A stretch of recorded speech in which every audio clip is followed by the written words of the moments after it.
रायगड सम्राट अल्पावधिक लोकप्रिय ठरलेले रायगड सम्राट रयतेच्या सेवेसाठी सदैव पुढे. रायगड सम्राट राजकीय, सामाजिक, शैक्षणिक, शेतीविषयक अचूक बातम्यांसाठी रायगड सम्राट न्यूजला सबस्क्राईब करा. नमस्कार शेतकरी बांधवांनो, पत्रकार मित्र हो, माझ्या सर्व वांजे गावकरी व संपूर्ण नागरिक यांना ही विनंती आहे की कसे खोटे अफिडेविट करतात, कसे शेतकऱ्यांना फसवतात, वकील कसे मॅनेज होतात, याचं हे उदाहरण या 10/20च्या बॅनरमध्ये आहे. अगोदरच्या बॅनरमध्ये माझे चुलते श्री परशुराम सीताराम गोंधळी यांनी चुकीच्या लेखी प्रोसेसवर सही केली होती आणि त्या चुकीच्या लेखी प्रोसेसवर सही केल्यामुळं नराधम म्हणेन मी लाचखोर तहसीलदार विजय तलेकर यांनी फेरफार मंजूर केला. का मंजूर केला? त्यावेळी करोनाचा काळ होता, लोक पटापटा मरत होते. माझंही वजन 15 ते 16, 18, 17, 18 किलोने कमी झालं होतं. त्यांना वाटलं हाही मरून जाईल असं समजून त्यांनी मी काकांची जमीन विकून गेलो आणि त्या चुलत्याने पण माझी अशा सह्या केल्या, त्यांनी काही बघितलंच नाही. मी बरा झालो. मग ते घाबरले अधिकारी वर्ग.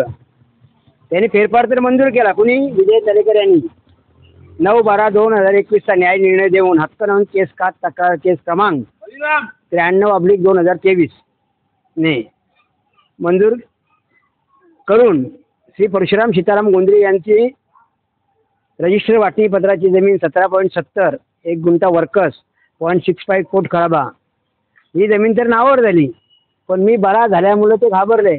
मग मी विक्री केलेल्या जमिनीचा वाढीव सातबारा दक्षिणेकडील जमिनीचा श्री परशुराम सीताराम गोंधळी याने करून दिला. मग याच्या पुढे काय? त्याला पण एक पूरक असं खोटं अफिडेविट, हे आमच्या गावातील षडयंत्र आखणारा हेच संपूर्ण डोकेरिटी देत होतो लोकांना का हा मरणार आहे, अशा नोंदी टाका. व मग त्याला पूरक असं 10 संदर्भीय पत्रांना अगोदरचे तहसीलदार विजय तलेकर व आताचे तहसीलदार विजय पाटील यांनी 10 संदर्भी पत्राच्या अनुषंगाने त्यांनी जे दोन्ही हिश्श्याची मूळ स्थिती दाखवलेली आहे 18.70 0.65 फूट खराबा बरोबर 19.35. पण माननीय तहसीलदार विजय तलेकर यांच्या न्याय निर्णयाने 9/12/2021 रोजी फेरफार मंजूर झाल्यानंतर श्री परशुराम सीताराम गोंधळी यांचे वाटणीपत्राचे क्षेत्र 17.70 1 गुंठा वर्कस हे त्याच्या नावावर विक्रांतगिरी संस्थानाच्या नावावर का झालं, याचं उत्तर त्यांनी सांगावं. तसेच आता उपजिल्हाधिकारी दत्तात्रय नवले साहेब यांच्या कोर्टात आमची केस होती, 3 सुनावण्या झाल्या. आता नवीन साहेब आलेले आहेत जनार्दन कासार साहेब, यांची पण मी आता 4-5 दिवसापूर्वी भेट घेतलेली आहे. त्यांना पण सांगितले की यांना पैसे देऊ नयेत कोणाला, विक्रांतगिरी संसारे व माझे चुलते श्री परशुराम सीताराम गोंधळी यांना. का देऊ नयेत? तर कोर्टात दावा चालू आहे वरिष्ठ स्तर दिवाणी न्यायालय पनवेल येथे 270/2023 ने.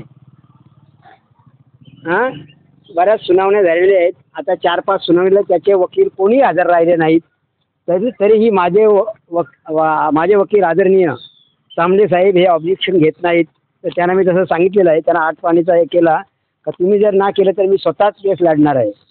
तसेच आता जे लेखी युक्तिवाद आणि पुरशीस उपजिल्हाधिकारी भूसंपादन मेट्रो सेंटर क्रमांक 1 येथे सन्माननीय विक्रांत संसारे यांचे वकील रेश्मा अ कांबळे यांनी युक्तिवाद केला होता. त्यांनी काय म्हटलं आहे की सदर जमीन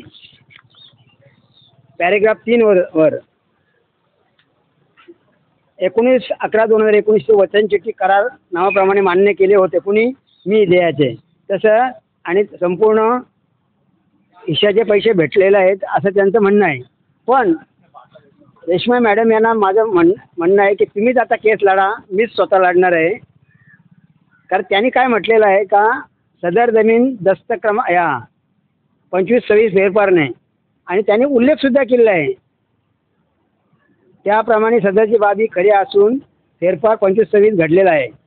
पण त्यांनी दस्त क्रमांक 86/19/2008 प्रमाणे त्याने सांगितले कुठल्या बाजूचे क्षेत्र हे माहीत नाही, पण त्याच्यात दस्त क्रमांक सदर जमीन सदर 123/2 ही जमीन फेरफार 25/26 व दस्त क्रमांक 86/19/2008 नुसार आलेले आहे. त्याच्यात ते 15 पानांचं रजिस्टर वाटणीपत्र आहे.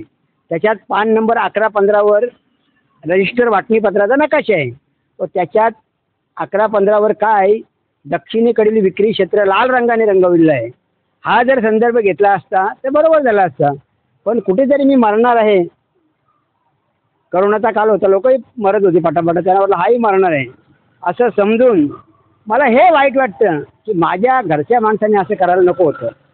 पण त्यावेळी त्यांनी वाढीव सातबारा केला व त्यास पूरक असे खोटे ॲफिडेविट आता केलेलं आहे. कुणी? माझ्याच भावाने सुनील परशुराम गोंधळी यांनी. ते ह्या बॅनरवर दिसतं 270/2023 आणि हे खोटं ॲफिडेविट कुणी केलेलं आहे? ते माझेच वकील. त्यांच्याकडे मोठ्या आशेने मी गेलो होतो, मानशी म्हात्रे, कारण ह्या आमच्या नातेवाईक आहेत. त्यावेळी माझे अन्नदाते जे के पाटील जिवंत होते, त्यांनी मला त्यांच्याकडे नेलं. मोठ्या आशेने गेलो होतो. तर हा षडयंत्र आखणारा मला सांगतो, हे नामदेव आता कुठे कोणाकडे रे तू, कोणाकडे दावा केले? मी त्याला स्पष्ट सांगायचो, हे बाबा असं असं आहे, त्यांना जाऊन भेट, नसलं मॅनेज होतात का बघ. कारण मला माहीत आहे मॅनेज मानशीताई याची कानफटात मारतील किंवा याला जमतरी भरतील. पण नंतर मानशीताईंनी सदर दावाचं काम त्यांचे मिस्टर संतोष म्हात्रे यांना दिल्यामुळं काम फसलेलं आहे. कारण कोण कोणाचा नसतो. संतोष म्हात्रे साहेबांनी खोटं ॲफिडेविट केलं आहे. अगोदर बोलतात ते लोळण घे देणार, पण नंतर त्यांनीच खोटं ॲफिडेविट केलं आहे 21 जुलै 2022 रोजी 29 पानांचं, आणि ते त्यांनी घेऊन गेलेले आहेत. हे मला निलंबित अधीक्षक प्रवीण बांदेवडीकर यांनी सांगितलेलं आहे. कारण हे मी अर्ज देत होतो, कारण हे मला आता हे जे लेटर मिळालेलं आहे त्या बॅनरवर दिसतं ते, हे मला नयोमी मॅडम यांनी दिलेलं आहे, न्यायाधीश.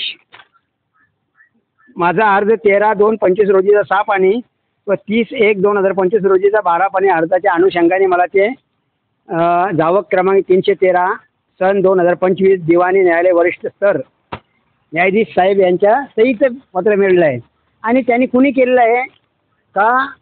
मला सदर याने हे चुकीचं संपूर्ण केलेलं आहे. चुकीचा आकार फोड मोजणी झाल्यानंतर सदर मी उपोषण करत असल्याच्या अनुषंगाने मला मिळालेलं आहे की सदर फसवणूक ही मौजे वावंजे सर्वे नंबर 123/2 या जमिनीच्या केलेल्या चुकीच्या आकारफोड अनुषंगाने झालेलं आहे.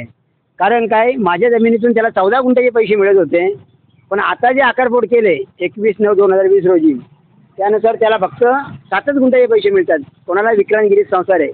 यावरून त्यांनी दोन्ही हिस्से नावावर केलेलं हे सिद्ध होतं. हे ॲफिडेविट कुणी केलेलं आहे? माझ्या भावानेच केलेलं आहे. मी अगोदर लोकांना सांगत होतो की माझ्या भावाच्या फसवून सह्या घेतलेल्या आहेत. होऊ शकतं तसं, पण 7 सह्या करताना त्यांनी पण विचार करायला पाहिजे होता की बाबा आपले वडील हजर नाहीत, वडिलांचं वय 45 लिहिलेलं आहे, आपलं वयच लिहिलेलं नाही त्याच्यावर, हे त्यांनी बघायला पाहिजे होतं. याच्यामुळं माझी अशी फसवणूक झाली, माझी अशी परिस्थिती बेकार झालेली आहे का माझे जवळजवळ 35-40 लाख रुपये संपलेले आहेत. बायकोचे दागिने मी संपूर्ण मोडलेले आहेत. करणार काय? दावा तर करायला पाहिजे, अपील अर्ज तर करायला पाहिजेत. वकील काही मला सपोर्ट देत नाहीत.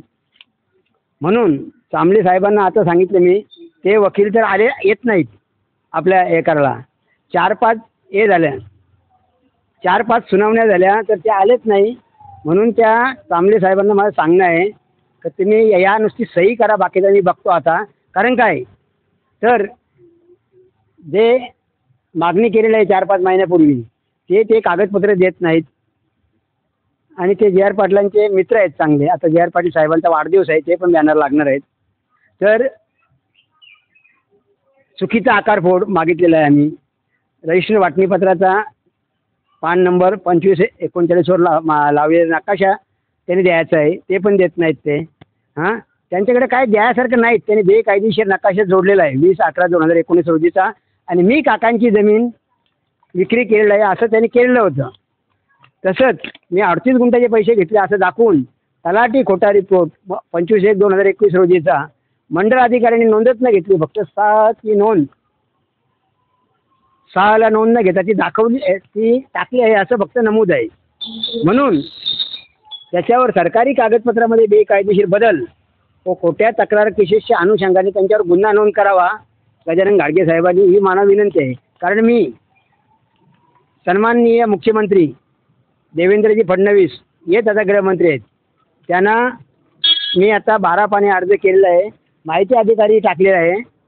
त्या अनुषंगाने यांना निलंबित करा. कोणाला? विजय तलेकर, उपाधीक्षक भालेराव, मंडळ अधिकारी, तलाठी यांना संपूर्ण यांना निलंबित करावे अशी मी मागणी त्यांच्याकडे केली आहे. आणि त्यांनी जिल्हाधिकारी साहेबांना सांगून त्यांना निलंबित करावे. कारण काय, या कामी माझ्या आईचाही मृत्यू झालेला आहे, ती अजून 4 वर्ष जगली असती. म्हणून सरकारी कागदपत्रामध्ये बेकायदेशीर बदल व खोट्या तक्रार केसेसच्या अनुषंगाने त्यांच्यावर तर गुन्हा नोंद करावाच, पण परशुराम सीताराम गोंधळी व खोटं ॲफिडेव्हिट करणारे सुनील परशुराम गोंधळी याचीही चौकशी करावी. कारण हे खोटं आहे आणि त्यांनी परत त्यांची जमिनीची मूळ स्थिती नमूद केलेली आहे 2-2 पाने अर्ज करून. त्या अनुषंगाने त्याच्या सह्या करून त्यांच्यावर गुन्हा नोंद करावा. आणि माझ्या भावाचे पैसे मी काय करीन? पण त्यांनी हे चुकीचं काम केलेलं आहे, चुकीचं ॲफिडेव्हिट केलेलं आहे, चुकीचं आकारफोड केलेलं आहे आणि चुकीच्या लेखी पुढची जोर सही केलेलं आहे. याच्या अनुषंगाने मी त्यांचे पैसे अडवलेले आहेत सध्या. नमस्कार.